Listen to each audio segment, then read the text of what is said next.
حضور کی جبین نیاز سے جو حقیقت ہمارے سامنے آئی ہے کتاب کی صورت میں، وہ ناممکن تھی اگر ان کی انتہائی شوق نہ ہوتی۔ میں نے اسی بات پر زور دیا تھا کہ یہ کتاب دراصل دوستی کا نذرانہ ہے، اور اس میں جذبہ بے اختیار شوق دیکھا چاہیے امیر حسین جعفری صاحب۔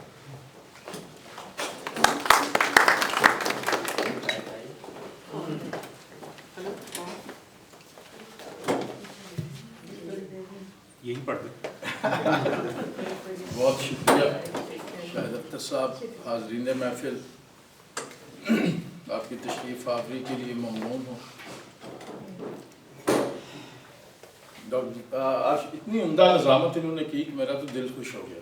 سچی بات یہ ہے کہ میں نہیں، بڑے زمانے کے بعد آج نا میں کیونکہ ملک سے باہر بھی رہا، تو آج یہ ایسی خوشگوار ہوگی محفل کہ یہ یادگار رہے گی۔ انہوں نے کہا کہ یہ آج کی تقریب کے دولہا خالد سہیل اور میں شہبالہ ہوں۔ آپ یقین کیجئے کہ یہ اگر شادی کر لیتے تو میں پہلا بھنگڑا جو ہے نا 401 ایسٹ پہ ڈالا۔ شہبالہ بننے کو بالکل تیار، کوئی وہ اس میں وہ نہیں ہے، اور اس زمانے میں تو ظاہر میں جوان بھی ہوتا تو بہت انجوائے کرتا۔ یہ کتاب جو ہے یہ یقیناً ہے کہ ایک ہماری دوستی کا ایک ثبوت تو ہے، وہ اپنی جگہ پہ ہے بات۔ میں اعتراف کرنا چاہتا ہوں کہ میری ابھی شاعری کا مجموعہ نہیں چھپا، میرے تنقیدی مضامین ابھی تک نہیں چھپے۔ یہ کریڈٹ خالد سہیل صاحب کو جاتا ہے کہ انہوں نے مجھے مصنف بنا دیا، یہ اس میں کوئی وہ نہیں۔ ہم نے جعفری صاحب پہ، میرے ڈیڈ پہ ہم نے ایک کتاب لکھی ان کی لیگیسی پہ، تو اس میں ہماری کوئی 8-10 سال گفتگو چلی ایک موضوع پہ، اور وہ کتاب سامنے آ گئی۔ جہاں تک اس کتاب کا تعلق ہے،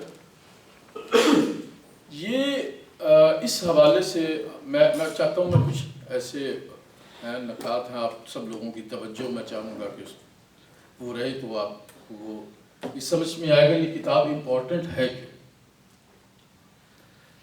ڈاکٹر صاحب نے ایک مضمون میں لکھا کہ ہمارے معاشرے میں مغرب کا ہو یا مشرق کا، شمال یا جنوب کوئی بھی ہو، عورت جو ہے وہ سوسائٹی کا سب سے ولنریبل سیگمنٹ ہے۔ اچھا، اگر وہ عورت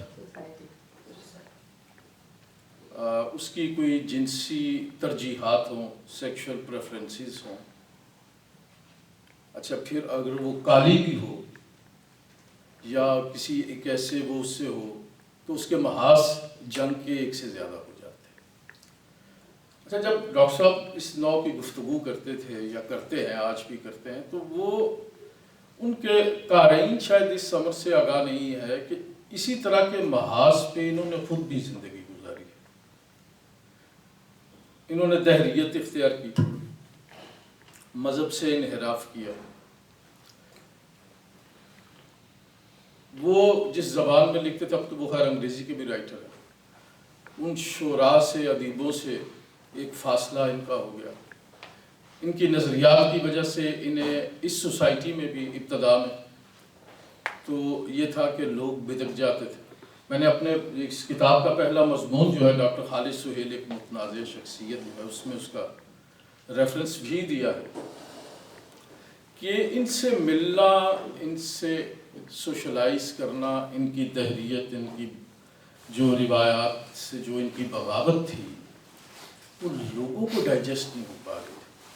مثلا پاکستان کے قومی شاعر اقبال ہیں، انہوں نے ڈاکٹر صاحب نے ان پہ ایک مضمون داغ دیا جس میں اقبال تو پاکستانی سوسائٹی میں رحمۃ اللہ علیہ کے درجے پر فائز ہے، یا انہیں اس طرح سے وہ پیش کیا جاتا ہے کہ وہ بہت عمدہ شاعر تھے، اس میں کوئی شبہ نہیں، وہ اساتذہ کے درجے پہ فائز ہیں، یس، اس میں بھی کوئی شبہ نہیں. بے پناہ تخلیقی قوت کا شاعر ہے اقبال. ان کے سیاسی فلسفیانہ افکار یا جو بھی ہیں اس پہ ہماری کوئی بحث نہیں، لیکن وہ رحمت اللہ علیہ ہرگز نہیں، ہرگز نہیں. وہ ایک عام آدمی تھے. ان کا وہ شعر کہنے کا ملکہ تھا انہیں. ڈاکٹر صاحب نے جب ان کے معاشقوں پہ لکھا، ان کی بیویوں پہ لکھا، تو وہ ایک عجیب سا رد عمل وہ تھا. اچھا پھر یہ بات سرخ دائرہ جیسی نظمیں لکھتے تھے. تو جب وہ خورشید رضوی کا مصرع کہ جوان تھے تو ستارے شکار کرتے تھے. ستاروں سے مراد فلمی ایکٹریسز. تو ڈاکٹر سارا علی نے جیسے ان کی سپورٹس کار کا تذکرہ کیا، تو ڈاکٹر صاحب کیونکہ وہ روایتی شعر نہیں کہتے تھے، وہ اس طرح کی شعر بھی کہتے تھے کہ وہ مختصر سی بات کرنے آئی تھی، رائٹ. اور اچھا اب اس پہ بھی لوگ بدک گئے، ان کی دہریت سے لوگ بدک گئے. یہ جس طرح کا یہ لٹریچر لکھتے تھے، ڈاکٹر صاحب سے جو ایک فاصلہ آغاز میں ہی ان کے ساتھ ایک رکھا گیا، ایک ایسا سلوک کیا گیا، تو ڈاکٹر صاحب کی طرف توجہ بہت دیر سے لوگوں کی طرف ہوئی. اور میں یہ سمجھتا ہوں ابھی سماجی تبدیلی انقلاب یا ارتقاء کا تذکرہ کیا یہاں پہ ایک مضمون. شیخ صاحب نے کہا کہ یہ ڈاکٹر خالد سہیل کی کتاب جو ہے یہ کیا بنیادی طور پہ کہ کوئی بھی کتاب کسی موضوع پہ ہے، کسی سوال کا جواب دیتی ہے یا کوئی سوال نئے اٹھاتی ہے، سوال قائم کرتی ہے. تو میں نے کہا کہ آپ اس کتاب کو اس طرح سے نہ دیکھیں. اگر آپ اس طرح سے اس کتاب کو دیکھیں گے تو آپ سمجھ نہیں پائیں گے کہ اس کا یہ پرپس ہے کیا. ڈاکٹر صاحب نے پچھلے 30 برس میں 40 برس میں جو کام کیا ہے وہ اسے سمجھنے کی ضرورت ہے، اس حوالے سے کہ انہوں نے ایک نسل تیار کی ہے نئے لکھنے والے. یعنی اگر آپ اس کتاب کو دیکھتے ہیں، ہم اس کتاب کو یہ جو میں نے کمپائل ہوئی ہے، اس کی میں اتنا خوش ہوں اس بات سے کہ سرمایہ دارانہ نظام میں جب برانڈ نیم جسے بیچا جاتا ہے، برانڈ نیم کی بات ہوتی ہے. مثلا آپ گوپی چند نارنگ جو ہے وہ جو بات کریں گے، وہ بہت اچھے رائٹر تھے گوپی چند نارنگ. وہ ہمارے عطر رضوی مرحوم ہوتے تھے، وہ انہیں اردو کا پیغمبر کہا کرتے تھے، رائٹ. وہ باکمال آدمی تھا اور وہ ایسا سپیکر تھا جسے مائکرو فون پہ سوچنا آتا تھا کھڑے کھڑے. بہت بڑا رائٹر تھا، اس میں کوئی شبہ نہیں. لیکن وہ غالب پہ ہی لکھتے رہے. انہوں نے خادم رزمی پہ نہیں لکھا. بڑا بنیادی سوال کہ آپ کی کنٹریبیوشن، ہم جانتے ہیں غالب بہت بڑا شاعر ہے، یہ بات ہم 150 سال سے کہہ رہے ہیں، رائٹ. اب آپ سریشور دیال سکسینہ پہ بات کیوں نہیں کر رہے؟ بڑی بنیادی بات ہے. سریشور دیال سکسینہ ہندی نظم کا اپنے زمانے کا غالب ہے. گوپی چند نارنگ نے اس پہ بات نہیں کی. اگر وہ نقاد تھے تو ان کی ذمہ داری یہ تھی کہ وہ نئے لوگ سامنے لے کے آتے. مجھے خوشی اس بات کی ہے اس کتاب کو کمپائل کرتے ہوئے، اس میں ڈاکٹر صاحب کا کیونکہ ایک آرگنائزڈ ہے، وہ تھیم کے ساتھ بات کرتے ہیں. ان کی ہر کتاب کا ایک تھیم ہے، وہ شاعری کی ہو، افسانے کی ہو یا کوئی بھی ہو. اس میں بھی 70 مضامین ہیں اور اس پہ جو لکھنے والے ہیں یہ نئے نام ہیں. یہ بڑی بنیادی بات ہے. میں بہت خوش ہوا ہوں آج میں نے سارا علی کا مضمون سنا. آنیسٹلی میں بطور نقاد کے یہ بات کہہ رہا ہوں، بہت عمدہ مضمون لکھا ہے. خالدہ صاحبہ نے کیا عمدہ وہ چیزیں، حسین حیدر صاحب نے، اور جو زبان انہوں نے استعمال کی ہے اسے ہم اپنی زبان میں بڑی است و خدوس جعلی نوس قسم کی زبان کہتے ہیں. تو کیا کہنے. اچھا اب اس میں گل رحمان صاحبہ کی تحریر، دعا عظیمی کی ہے، صادقہ نصیر کی ہے. یعنی ایسے لوگ ہیں جنہیں کوئی نہیں، مقدس مجید ہے. ہاں جی آپ سارا علی بھی ہے، جی جی بالکل ہے. ہوا کیا، ہم سب کے ذریعے سے پچھلے 40 سال میں جو انہوں نے کام کیا، ظہیر انور کی تحریر، اشفاق حسین کی بھی ہے، اور اس طرح کے بہت سے لوگ ہیں. تو ایک 40 سال جو ہے نا وہ ہمیں نظر آتے ہیں کہ اس میں کیا ہوا. پرانے لوگوں کے ساتھ نئے لوگ آئے، اور ان نئے لوگوں نے جو تنقید لکھی ہے یہ وہ برانڈڈ تنقید نہیں ہے. اسے ذہن میں رکھنا بہت ضروری ہے کہ ہمارے پاس بہت بڑے بڑے نام ہیں نقادوں، مثلا وارث حلوی ہے، اور نارنگ صاحب ہیں، شمس الرحمان فاروقی ہیں، محمد علی صدیقی ہیں، محمد سلیم الرحمان ہیں. ان لوگوں نے تنقید کا ایک ڈھانچہ بنایا، انہوں نے سکھایا، ایک عہد کو ایجوکیٹ کیا. وہ اس زمانے کی تنقید تھی، زمانہ بدل گیا، زندگی بدل گئی، معاشرہ تبدیل ہو گیا. اچھا اب یہ لوگ جو مجھے یہاں پہ اس کتاب میں ہم نے جمع کیے ہیں، یہ آپ ان کی تحریریں پڑھ رہے ہیں، مجھے خوشی اس بات کی ہے کہ ایک نیا معاشرہ، ایک نیا وین جو ہے وہ سامنے آ رہا ہے. اور ڈاکٹر صاحب کی فن اور شخصیت اس کا موضوع ہے.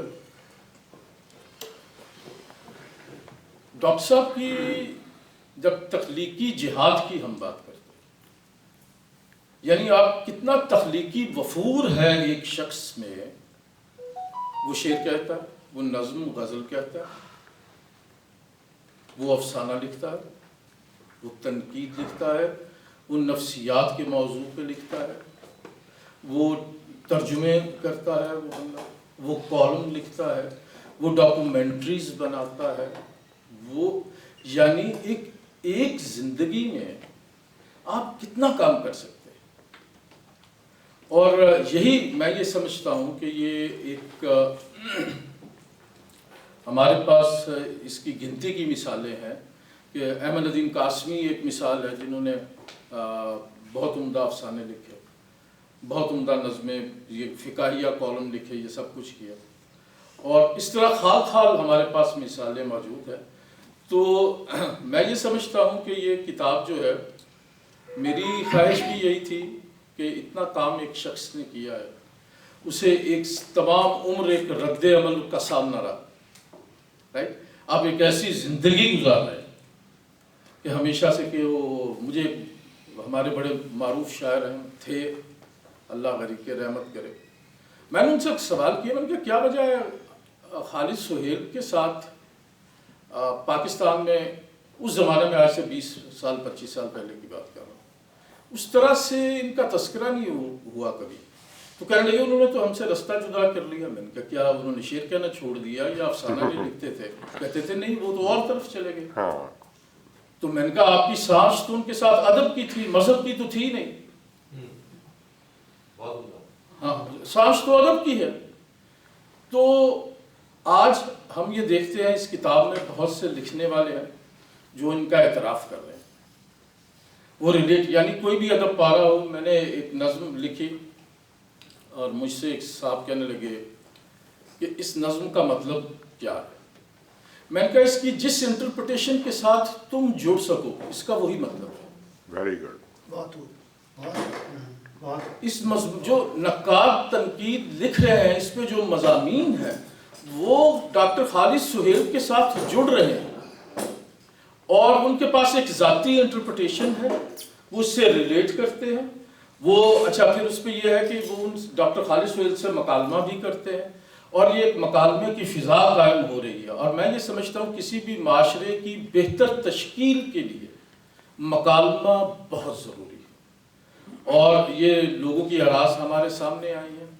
میری یہ خواہش ہے کہ ہم 75ویں جب ان کی 75 برس کے ہوں تو ہم ان کے کوئی 75 کالمز یا افسانے بھی جمع کریں، اور جب یہ 80 برس کے ہوں تو پھر ہم کچھ 80 جو ہے نا اور اس طرح کی تخلیقات کو جمع کریں.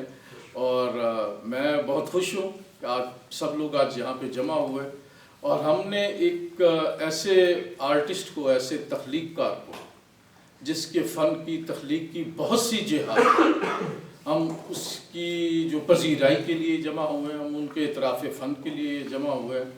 تو میں تو مبارکباد کا مستحق ہوں. ڈاکٹر خالد سہیل آپ 40 برس سے لکھ رہے ہیں اور 70 سے زیادہ آپ کی تخلیقات ہیں. آپ بھی مبارکباد کے مستحق.